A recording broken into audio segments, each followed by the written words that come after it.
The Lamp, Chapter 1. It was undoubtedly an old house. The whole square was old, with that disapproving, dignified old age often met with in a cathedral town. But number 19 gave the impression of an elder among elders. It had a veritable patriarchal solemnity. It towered, greyest of the grey, haughtiest of the haughty, chilliest of the chill.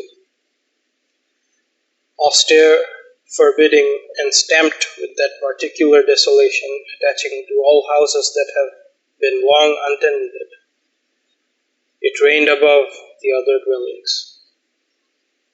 In any other town it would have been freely labelled haunted, but Wayminster was averse to ghosts and considered them hardly respectable, except at the appanage of a county family. So number 19 was never alluded to as a haunted house, but nevertheless it remained year after year to be let or sold. Chapter 2. Mrs. Lancaster looked at the house with approval as she drove up with the talkative house agent, who was in an unusually hilarious mood at the idea of getting number 19 off his books. He inserted the key in the door without ceasing his appreciative comments. "How long has the house been empty?" inquired Mrs. Lancaster, cutting short his flow of language rather brusquely. Mr. Radish, of Radish and Foplow, became slightly confused. Some time," he remarked blandly. "So I should think," said Mrs. Lancaster dryly. The dimly lighted hall was chill with a sinister chill. A more imaginative woman might have shivered, but this woman happened to be eminently practical. She was tall, with much dark brown hair just tinged with grey and rather cold blue eyes. She went over the house from attic to cellar, asking a pertinent question from time to time. The inspection over, she came back into one of the front rooms, looking out on the square, and faced the agent with a resolute mien. "What is the matter with the house?" Mr. Radish was taken by surprise. "Of course, an unfurnished house is always a little gloomy," he parried feebly. "Nonsense," said Mrs. Lancaster. "The rent is ridiculously low for such a house. Purely nominal. There must be some reason for it. I suppose the house is haunted." Mr. Radish gave a nervous little start but said nothing. Mrs. Lancaster eyed him keenly. After a few moments she spoke again. "Of course that is all nonsense. I don't believe in ghosts or anything of that sort. And personally it is no deterrent to my taking the house. But servants, unfortunately, are very credulous and easily frightened. It would be kind of you to tell me exactly what thing is supposed to haunt this place." "I really don't know," stammered the house agent. "I'm sure you must," said the lady quietly. "I cannot take the house without knowing. What was it? A murder?" "Oh no," cried Mr. Radish, shocked by the idea of anything so alien and to the respectability of the square. It's only a child." "A child?" "Yes." "I don't know the story exactly," he continued reluctantly. "Of course there are all kinds of different versions, but I believe that about 30 years ago a man going by the name of Williams took number 19. Nothing was known of him. He kept no servants. He had no friends. He seldom went out in the daytime. He had one child, a little boy. After he had been there about 2 months, he went up to London and had barely set foot in the metropolis before he was recognized as being a man wanted by the police on some charge. Exactly what, I do not know, but it must have been a grave one, because sooner than give himself up, he shot himself. Meanwhile, the child lived on here, alone in the house. He had food for a little time, and he waited day after day for his father's return. Unfortunately, it had been impressed upon him that he was never under in any circumstances to go out of the house or to speak to anyone. He was a weak, ailing little creature and did not dream of disobeying this command. In the night, the neighbors, not knowing that his father had gone away, often heard him sobbing in the awful loneliness and desolation of the empty house. Mr. Radish paused. And the child starved to death, he concluded, in the same tones as he might have announced that it had just begun to rain. And it is the child's ghost that is supposed to haunt this place? Asked Mrs. Lancaster. It is nothing of consequence, really, Mr. Radish hastened to assure her. There's nothing seen, not seen. Only people say ridiculous, of course, but they do say that they hear the child crying, Mrs. Lancaster moved towards the front door. I like the house very much, she said. I shall get nothing as good for the price. I will think it over and let you know. Chapter 3. It really looks very cheerful, doesn't it, Papa? Mrs. Lancaster surveyed her new domain with approval. Gay rugs, well-polished furniture, and many knickknacks had quite transformed the gloomy aspect of number 19. She spoke to a thin, bent old man with stooping shoulders and a delicate, mystical face. Mr. Winburn did not resemble his daughter. Indeed, no greater contrast could be imagined than that presented by her resolute practicalness and his dreamy abstraction. Yes, he answered with a smile. No one would dream that the house was haunted. Papa, don't talk nonsense. On our first day, too. Mr. Winburn smiled. Very well, my dear. We will agree that there are no such things as ghosts. And please, continued Mrs. Lancaster, don't say a word before Geoff. He's so imaginative. Geoff was Mrs. Lancaster's little boy. The family consisted of Mr. Winburn, his widowed daughter, and Geoffrey.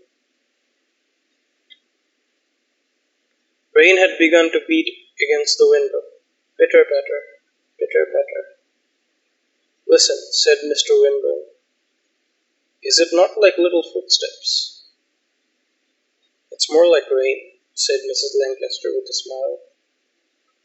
But that is a footstep, cried her father, bending forward to listen. Mrs. Lancaster laughed outright. Mr. Winburn was obliged to laugh too. They were having tea in the hall, and he had been sitting with his back to the staircase. He now turned his chair around to face it. Little Geoffrey was coming down, rather slowly and steadily, with the child's awe of a strange place. The stairs were of polished oak, uncarpeted. He came across and stood by his mother. Mr. Winburn gave a slight start. As the child was crossing the floor, he distinctly heard another pair of footsteps on the stairs, as of someone following Geoffrey. Dragging footsteps, curiously painful they were. Then he shrugged his shoulders incredulously. The rain, no doubt, he thought. I'm looking at the sponge cakes, remarked Geoff, the admirably detached air of one who points out an interesting fact. His mother hastened to comply with the hint. Well, sonny, how do you like your new home? She asked. Lots, replied Geoffrey with his mouth generously filled. Pounds and pounds and pounds. After this last assertion, which was evidently expressive of the deepest contentment, he relapsed into silence, only anxious to remove the sponge cake from the sight of the man in the least time possible. Having bolted the last mouthful, he burst forth into speech. Oh, Mummy, there's attics here, Jane says. And can I go at once and explore them? And there might be a secret door, Jane says there isn't, but I think there must be. And anyhow, I know there'll be pipes, water pipes, with a face full of ecstasy. And can I play with them? And oh, can I go and see the boiler? He spun out the last word with such evident rapture that his grandfather felt ashamed to reflect that this peerless delight of childhood only conjured up to his imagination of the picture of hot water that wasn't hot, and heavy and numerous plumber's bills. We'll see about the attics tomorrow, darling, said Mrs. Lancaster. Suppose you fetch your bricks and build a nice house, or an engine. Don't want to build an house. House. House, or engine, either. Build a boiler, suggested his grandfather. Geoffrey brightened. With pipes? Yes, lots of pipes. Geoffrey ran away happily to fetch his bricks. The rain was still falling. Mr. Winburn listened. Yes, it must have been the rain he had heard, but it did sound like footsteps. He had a queer dream that night. He dreamt that he was walking through a town, a great city it seemed to him. But it was a children's city. There were no grown-up people there, nothing but children, crowds of them. In his dream they all rushed to the stranger crying, Have you brought him? It seemed that he understood what they meant and shook his head sadly. When they saw this, the children turned away and began to cry, sobbing bitterly. The city and the children faded away, and he woke to find himself in bed. But the sobbing was still in his ears. Though wide awake, he heard it distinctly. And he remembered that Geoffrey slept on the floor below, while this sound of a child's sorrow descended from above. He sat up and struck a match. Instantly the sobbing ceased. Chapter 4. Mr. Winburn did not tell his daughter of the dream or its sequel. That it was no trick of his imagination, he was convinced. Indeed, soon afterwards he heard it again in the daytime. The wind was howling in the chimney, but this was a separate sound. Distinct, unmistakable, pitiful little heartbroken sobs. He found out, too, that he was not the only one to hear them. He overheard the housemaid saying to the parlour maid that she didn't think as that their nurse was kind to Master Geoffrey. She'd heard him crying his little heart out only that morning. Geoffrey had come down to breakfast and lunch beaming with health and happiness, and Mr. Winburn knew that it was not Geoffrey who had been crying, but that other child whose dragging footsteps had startled him more than once. Mrs. Lancaster alone never heard anything. Her ears were perhaps not attuned to catch sounds from another world. Yet one day she also received a shock. "Mummy," said Geoff plaintively, "I wish you'd let me play with that little boy." Mrs. Lancaster looked up from her writing table with a smile. "What little boy, dear?" "I don't know his name. He was in the attic, sitting on the floor crying, but he ran away when he saw me. I suppose he was shy," with slight contempt, "not like a big boy. And then when I was in the nursery building, I saw him standing in the door watching me build, and he looked so awfully lonely, as though he wanted to play with me. I said, 'Come and build an engine,' but he didn't say nothing, just looked as though he saw a lot of chocolates, and his mummy had told him not to touch them." Geoffrey sighed, sad personal reminiscences evidently recurring to him. "But when I asked Jane who he was and told her I wanted to play with him, she said there wasn't no little boy in the house, and not to tell naughty stories. I don't like Jane at all." Mrs. Lancaster got up. Jane was right. There was no little boy. But I saw him. Oh, Mommy, do let me play with him. He did look so awfully lonely and unhappy. I do want to do something to make him feel better. Mrs. Lancaster was about to speak again, but her father shook his head.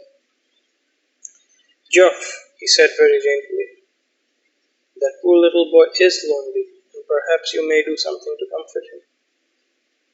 But you must find out how by yourself, like a puzzle. Do you see? Is it because I'm getting big I must do it all on my own? Yes, because you are getting big. As the boy left the room, Mrs. Lancaster turned to her father impatiently.